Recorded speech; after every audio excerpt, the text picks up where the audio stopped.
साथ बदलते भारत की शान।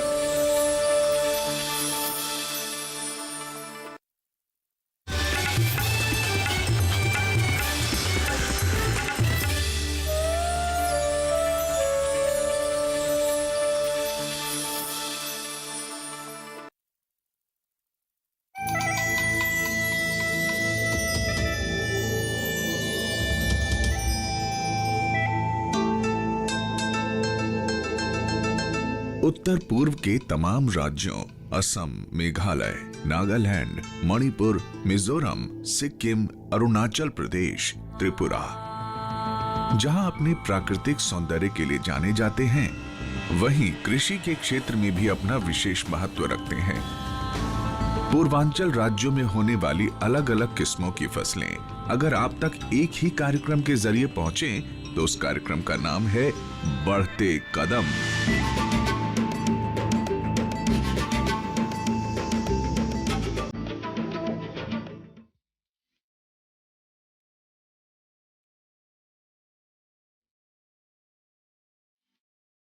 हनी बे पौधों के लिए सबसे महत्वपूर्ण परागणकों में से एक है। वे कृषि के लिए महत्वपूर्ण है क्योंकि वे विभिन्न प्रकार के खाद्य पौधों को परागित करते हैं। परागण वो प्रक्रिया है जिसमें फूलों के अंडाशय को निषेचित करने के लिए पराग को एक पौधे से दूसरे पौधे में स्थानांतरित किया जाता है। कुछ पौधे परागण प्रदान करने के लिए हवा पर निर्भर करते हैं और कुछ अन्य स्वयं परागण करने वाले पौधे हैं। हालांकि अधिकांश फूलों के लिए पौधों को मधुमक्खियों द्वारा परागण की आवश्यकता होती है। क्या आप जानते हैं कि शहद के बिना हमारे ग्रह में कई प्रजातियों के फल और सब्जियां विलुप्त हो जाएंगी? हाँ, हनीबे मानव जाति के लिए सबसे मूल्यवान कीड़े हैं। वे शहद का उत्पादन करते हैं, फसल उत्पादन को बढ़ाते हैं और परागण सेवाओं के माध्यम से पौधों की विविधता का निर्माण करते हैं। मधुमक्खी पालन एक पुरानी पारंपरिक परंपरा है और लोग प्राचीन काल से मधुमक्खी पालन कर रहे हैं। हालांकि आधुनिक मधुमक्खी पालन विधि में वैज्ञानिक प्रबंधन के साथ वैज्ञानिक रूप से डिजाइन किए गए डब्बे में शहद के पालन की आवश्यकता होती है।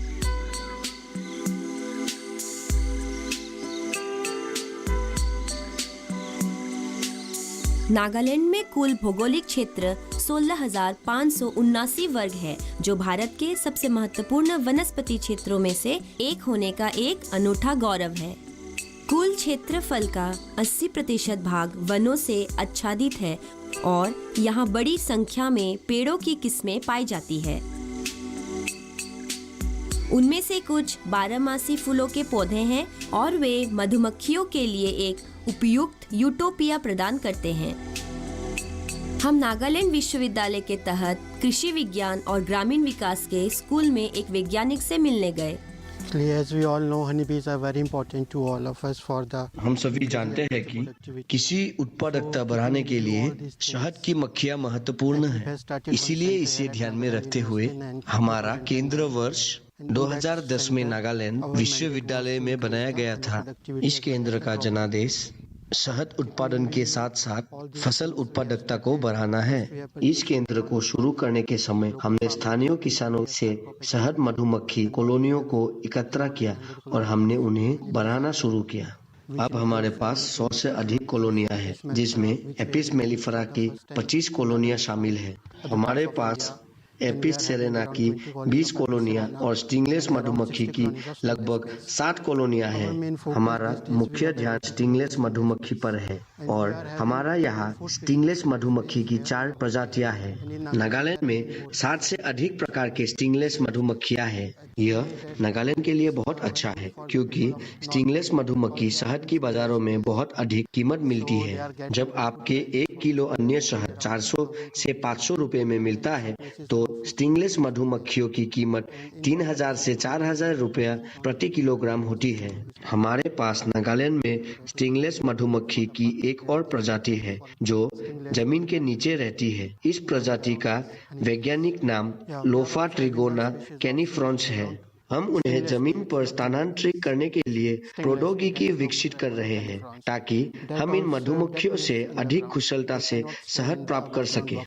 But we are also developing some technologies to shift them to underground, so we can also harvest the honey from those species. मधुमक्खी पालन रोजगार बढ़ाने में एक महत्वपूर्ण भूमिका निभा सकती है, क्योंकि इसे आसानी से कम निवेश और सरल प्रौद्योगिकी के साथ अपनाया जा सकता है। नागालैंड सरकार द्वारा राज्य में मधुमक्खी पालन के विकास का रोड मैप बनाने के लिए नागालैंड मधुमक्खी पालन और हनी मिशन शुरू किया गया है। यह मिशन प्रलेखन और अनुसंधान अध्ययन पर काम कर रहा है। यह मौजूदा पारंपरिक प्रणालियों में सुधार के लिए बहुत आवश्यक तकनीकी और वैज्ञानिक इनपुट प्रदान करने का प्रयास करता है। Nagaland Beekeeping and Honey Mission was launched by Government of Nagaland. Nagaland सरकार द्वारा 2007 में मधुमक्खी पालन को बढ़ावा देने के उद्देश्य से नागालैंड मधुमक्खी पालन और हनी मिशन शुरू किया गया था। नागालैंड में मधुमक्खी पालन क्षेत्र में अपार संभावनाएं हैं। अब तक नागालैंड के सभी 11 जिलों में मधुमक्खी पालन लागू किया गया है। यह अब बहुत दूर दराज के क्षेत्रों में फैल गया है। हमारा मुख्य उद्देश्य मधुमक्खी पालन के माध्यम से ग्रामीण लोगों की आजीविका में सुधार करना है। मधुमक्खी पालन से उन्हें शहद मिलता है और साथ ही साथ मधुमक्खी के परागण के कारण उन्हें बम्पर फसलें भी मिलते हैं। इस प्रकार हमें एक अच्छा परिणाम मिलता है। मिशन शुरू करने के बाद कई लोग ने मधुमक्खी पालन को अपना पेशा बना लिया है। पर्याप्त जागरूकता अभियान के बाद नागालैंड के लोग शहद के खपत के बारे में और अधिक जागरूक हो गए हैं। The people are aware about the value of honey consumption, so the honey consumption is also been increased in the state. यहाँ एक हनी बी संग्रहालय भी है और हमें इसे देखकर खुशी हुई।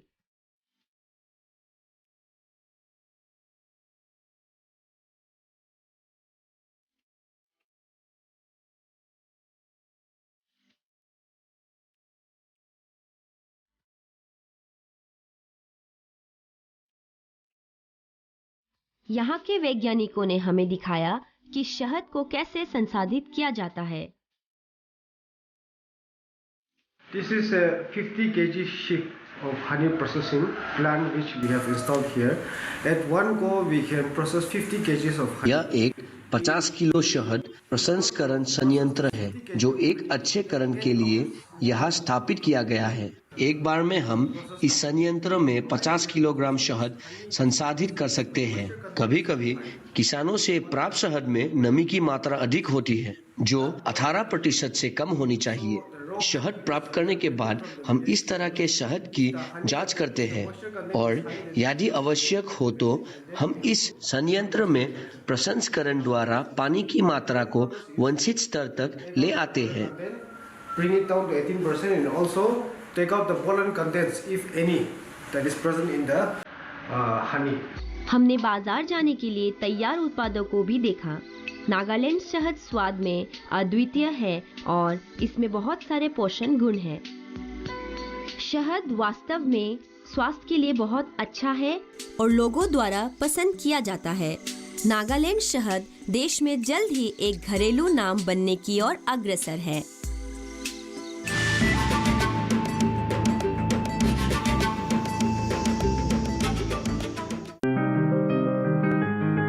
बीमारियों से कैसे बचेगी फसल? मवेशियों की मुश्किलों का क्या है हल? कहां से लाएं बीज? कितनी लगेगी खाद? किसानों के हर फोन का विशेषज्ञ देंगे जवाब।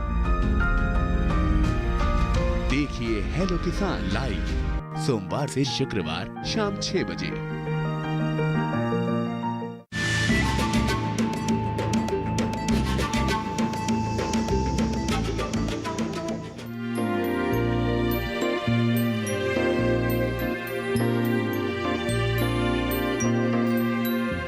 असम में चावल एक प्रमुख फसल है और लगभग सभी घरों के लिए यह एक मुख्य भोजन है। यह असम की जीवन रेखा है क्योंकि यह राज्य के 3 करोड़ से अधिक लोगों को भोजन और पोषण सुरक्षा प्रदान करता है। चावल असम के लोगों के सामाजिक जीवन में एक महत्वपूर्ण भूमिका निभाता है। असम के सबसे महत्वपूर्ण त्योहारों में 3 बिहू अर्थात बोहाग बिहू, काटी बिहू और माघ बिहू 3 अलग-अलग मौसमों में मनाया जाता है। माघ बिहू एक कटाई का त्योहार है। यह पोष माह के अंतिम दिन और माघ माह के पहले दिन में कटाई के मौसम में मनाया जाता है, जो जनवरी के मध्य में आता है। इस त्योहार को भोगाली बिहू भी कहा जाता है। यह वो समय है जब सभी घर नए कटे हुए चावल से भरे होते हैं और खाने के लिए और दूसरों को भी भोजन देने के लिए पर्याप्त होते हैं। इस तरह माघ बिहू समृद्धि का एक त्योहार है और हर घर में खुशी और दावत देने का एक अवसर है। बिहू त्योहार से पहले एक लंबी तैयारी की अवधि है। महिलाएं चीरा, पीठा और लड्डू जैसे खाने की चीजें बनाने में व्यस्त हो जाती है। वे आमतौर पर शाम के दौरान उन्हें तैयार करती है और वे पड़ोसियों की कंपनी में और बच्चों की उपस्थिति में आनंद लेती है। वे कई दिनों तक ऐसा करने में व्यस्त रहते हैं क्योंकि उन्हें खाने के लिए बहुत कुछ तैयार करना पड़ता है। लड़के भेलाघर नामक कुछ अस्थायी निर्माणों के लिए थाच, ठूंठ, घास, सूखे केले के पत्ते और बांस इकट्ठा करते हैं। इन निर्माणों को मेजी भी कहा जाता है, जिसमें वे बिहू के दिन आग जलाते हैं। परंपरागत रूप से भेलाघर का निर्माण सरल तरीकों से किया गया था, लेकिन आधुनिकता के साथ कुछ बदलाव आए हैं। उनमें से कुछ अब काफी कलात्मक है। हमने एक विशाल भेलाघर देखा जिसे प्रकृति संरक्षण के विषय से सजाया गया था। असमिया भाषा में लिखी हुई एक पंक्ति भी थी, मानव जाति को बचाने के लिए प्रकृति को बचाए।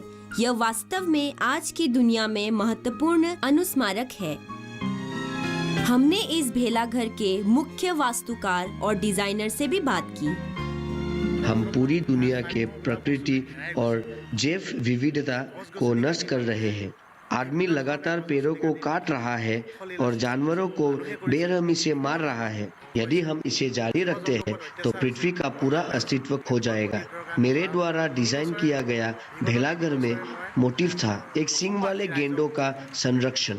मैं इस भेलाघर का माध्यम से लोगों से अनुरोध कर रहा हूँ कि किसी भी कीमत पर हमारी प्रकृति का संरक्षण करें। हमें मानव जाति को बचाने के लिए प्रकृति को बचाना होगा। माघ बिहू 2 दिनों तक मनाया जाता है। पहले दिन को उरुका और दूसरे दिन को बिहू कहा जाता है। उरुका के दिन लोग सामुदायिक मछली पकड़ने के लिए जाते हैं। असम को नदियों, बील और अन्य आर्द्र भूमि के लिए जाना जाता है, जो विभिन्न प्रकार की मछलियों का घर है।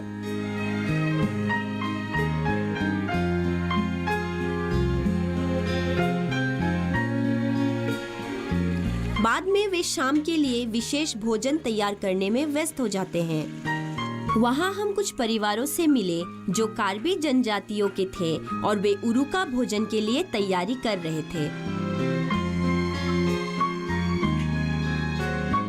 विभिन्न धर्मों के कई समुदायों और यहाँ रहने वाले अन्य सभी जनजातियों ने असमिया समाज का निर्माण किया है। यह सभी बिहू को धूमधाम से मनाते हैं।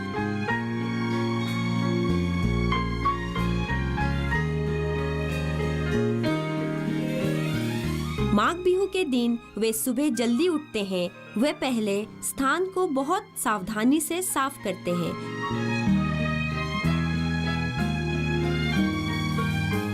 उसके बाद वे सभी प्रार्थना करने के लिए मेजी के सामने इकट्ठे होते हैं।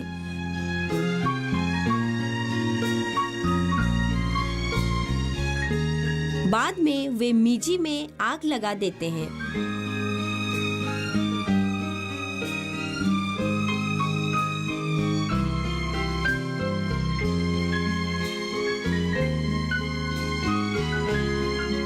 जैसे जैसे आग की लपटें उठती है वे भगवान की श्रद्धा में खड़े रहते हैं। यह पिछले मौसम में अच्छी फसल के लिए भगवान को धन्यवाद देने का समय है। यह समय आगे आने वाले एक और सफल वर्ष के लिए प्रार्थना करने का भी है।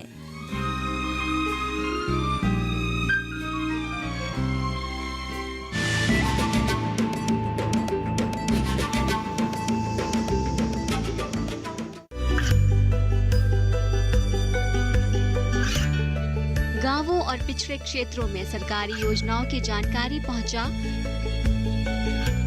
देश में कौशल और क्षमता विकास कर ग्रामीणों को सामाजिक बदलाव और विकास से जोड़ने की दूरदर्शन किसान की पहल चौपाल चर्चा देखें सोमवार से शुक्रवार सुबह 9 बजे।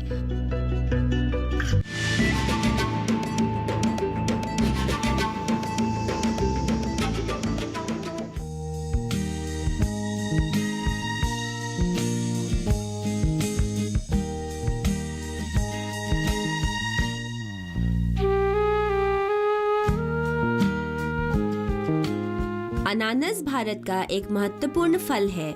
अनानास की खेती 89,000 हेक्टेयर क्षेत्र में की जाती है और कुल उत्पादन 1415,000 टन है। यह लगभग पूरे पूर्वोत्तर क्षेत्र में भी उगाया जाता है। अनानास पूर्वोत्तर में कुल 57,000 हेक्टेयर क्षेत्र में उगाया जाता है और यह क्षेत्र कुल राष्ट्रीय उत्पादन में 40% से अधिक का योगदान देता है।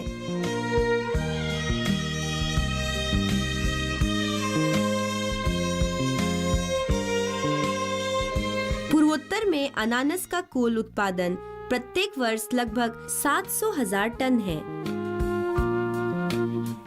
इस क्षेत्र में उपजाऊ और संगठित रूप से समृद्ध मिट्टी, पर्याप्त वर्षा, जल संसाधन और विभिन्न जलवायु स्थितियां हैं जो विविध फसल का समर्थन करती है। As we know that Meghalaya is full of horticultural crops, with other districts having their own cultivation. जैसे कि हम जानते हैं कि मेघालय बागवानी फसलों से भरा है और सभी जिलों में बागवानी की अच्छी खेती होती है। हालांकि रिभोई जिले में हमारे पास अनानास की भरपूरी खेती होती है। हमारे पास अनानास की 2 किस्में हैं, एक है क्यू और दूसरा है जायंट क्यू। रिभोई जिले में हमारे पास प्रति वर्ष कुल 55 मीट्रिक टन का उत्पादन होता है। And the total production per year till date is around 55 metric ton per year. रिभोई Assam और मेघालय के 2 राजधानी शहरों गुवाहाटी और शिलोंग के बीच स्थित है, जिसके लिए हम अच्छा बाजार मिलता है। It is very close Guwahati. We can sell the produce to Guwahati and always to Shillong also. प्रमुख फसल जुलाई, अगस्त और सितंबर के गर्मियों के महीने में होती है, जब हम लगभग 80% फसल लेते हैं। सर्दियों की फसल सिर्फ 20% है। Harvest around 80%, while the winter harvest is around 20%. गर्मियों के दौरान अनानास बहुत स्वादिष्ट और मीठा होता है, जबकि सर्दियों के दौरान वो थोड़ा खट्टा हो जाता है। Harvest during the winter is a little bit sour. Pineapple is really अनानास की खेती ने वास्तव में किसानों को उनके सामाजिक और आर्थिक जीवन में मदद की है, जिससे वे दिन प्रतिदिन के जीवन में परिवारों का समर्थन करने में सक्षम हैं। and it really helps them day to day life. यह मेघालय में अनानास का थोक बाजार है। हालांकि यह सर्दियों का मौसम है जब उपज अपेक्षाकृत कम होती है, पर यहाँ बाजार अनानास से भरा होता है।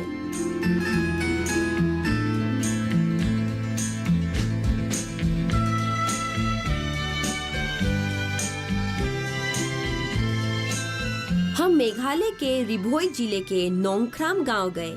वहाँ हम एक महिला अनानास उत्पादक से मिले जो एक बहुत बड़े क्षेत्र में अनानास का उत्पादन कर रही है।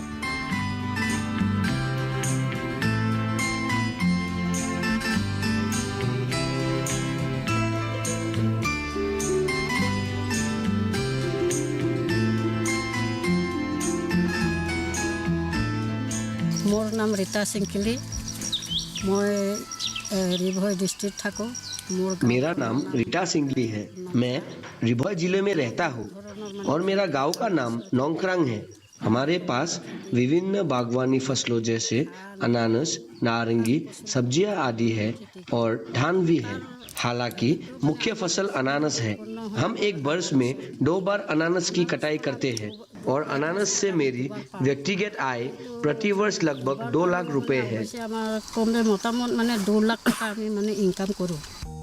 हम नागालैंड भी गए और मोलवम नामक एक गांव का दौरा किया। मोलवम एक अनानस गांव के रूप में जाना जाता है। गांव पहुंचते ही एक अनानस की मूर्ति द्वारा हमारा स्वागत किया गया। यहाँ प्रत्येक घर में अनानस के बगीचे हैं। हम मोलवम गांव के सबसे प्रशंसनीय अनानस उत्पादक से मिले, जिसका नाम लेथांग मिसाओ है। আমি খেতি কৰা মানুহ আছে। আমাৰ খেতি কৰাটো হলে अनारस पाइनएप्पल खेती करे। मैं एक किसान हूँ। मैं मुख्य रूप से अनानस की खेती करता हूँ। पहले मैं चावल की खेती करता था, लेकिन मैं बहुत कम पैसा कमा सकता था। हमें 1 हेक्टेयर भूमि से केवल 100 टिन चावल मिलते हैं। नागालैंड सरकार ने हमें अनानस की खेती करने की सलाह दी। 1 हेक्टेयर भूमि में हम अनानस के 20 से 30 हजार पौधे लगा सकते हैं। 18 महीने के बाद 8,000 अनानस मिलेंगे और न्यूनतम 10 रुपए की दर से उन्हें बेचकर भी प्रत्येक किसान को अनानस की 1 हेक्टेयर खेती से कुल 80,000 रुपए मिलेंगे। यह एक अच्छी आय है, जिसके साथ कोई भी आसानी से चावल या अन्य चीज खरीद सकता है और घर का खर्चा भी संभाल सकता है। इसे महसूस करके हमारे गांव के 200 से अधिक परिवारों ने अनानस की खेती शुरू की। हमारे मोलवम गांव और पास के गांव बेसंग एक साथ मिलकर वर्तमान में लगभग 800 हेक्टेयर भूमि पर अनानस की खेती कर रहे हैं। व्यक्तिगत रूप से मैं प्रति वर्ष लगभग 70 से 80 हजार अनानस का उत्पादन करता हूँ और मैं केवल अनानस से 6 से 8 लाख रुपए सालाना कमाता हूँ। पैसा तो होले तो कुन बार अप डाउन होई थाके। ভাল साल होले तो आमी 6, 7, 8 लाख भी पहुंची जाए एनेका होए। उत्तर पूर्व में उगाई जाने वाली अनानस की 3 किस्में हैं, क्यू, जाइंट क्यू और क्वीन। इसके अलावा साल में 2 कटाई के मौसम हैं, गर्मी और सर्दी। गर्मियों में काटी जाने वाली अनानस अधिक स्वादिष्ट और रसीली होती है। भारत सरकार ने बागवानी फसलों के लिए पूर्वोत्तर क्षेत्र की क्षमता की पहचान करते हुए वर्ष 2001 में बागवानी प्रौद्योगिकी मिशन नामक एक परियोजना शुरू की। इसके परिणाम स्वरूप पूर्वोत्तर में अनानस के उत्पादन में 140% की वृद्धि हुई। Nagaland is basically a horticultural state. Nagaland मूल रूप से एक बागवानी राज्य है। नागालैंड की सरकार ने राज्य में बागवानी क्षेत्र के महत्व को महसूस करते हुए इस विभाग को लगभग 28 साल पहले बनाया था। यह बागवानी को अधिक महत्व देने के कारण था, ताकि राज्य की अर्थव्यवस्था को बागवानी गतिविधियों के माध्यम से विकसित किया जा सके। पहले से ही हमारे बागवानी विभाग की कार्यक्रमों को लागू कर रहा है, जिसमें एक बहुत महत्वपूर्ण योजना शामिल है, जिसका नाम है mission for integrated development of horticulture. यह कृषि मंत्रालय भारत सरकार के तहत एक केंद्र प्रायोजित योजना है। नागालैंड राज्य और साथ ही राज्य के किसान वास्तव में खुश है, क्योंकि भारत सरकार विभिन्न कार्यक्रमों के साथ कृषक समुदाय का समर्थन कर रहा है। इन कार्यक्रमों के कारण नागालैंड में बागवानी क्षेत्रों, जो कि एक समय में पिछवाड़े में एक रसोई उद्यान गतिविधि थी, अब ये धीरे धीरे एक वाणिज्य उद्यम की ओर बढ़ रहा है। इस क्षेत्र से उत्पादित अनानस गुणात्मक रूप से अलग है और दुनिया में सबसे अच्छे अनानस में से एक कहा जाता है। ये बहुत मीठे होते हैं और इनमें फाइबर कम होता है। 80% आदिवासी आबादी वाला कृषि प्रधान क्षेत्र होने के कारण बागवानी प्रौद्योगिकी क्षेत्र में सुधार पूर्वोत्तर के लोगों के सामाजिक और आर्थिक सशक्तिकरण के लिए होना चाहिए।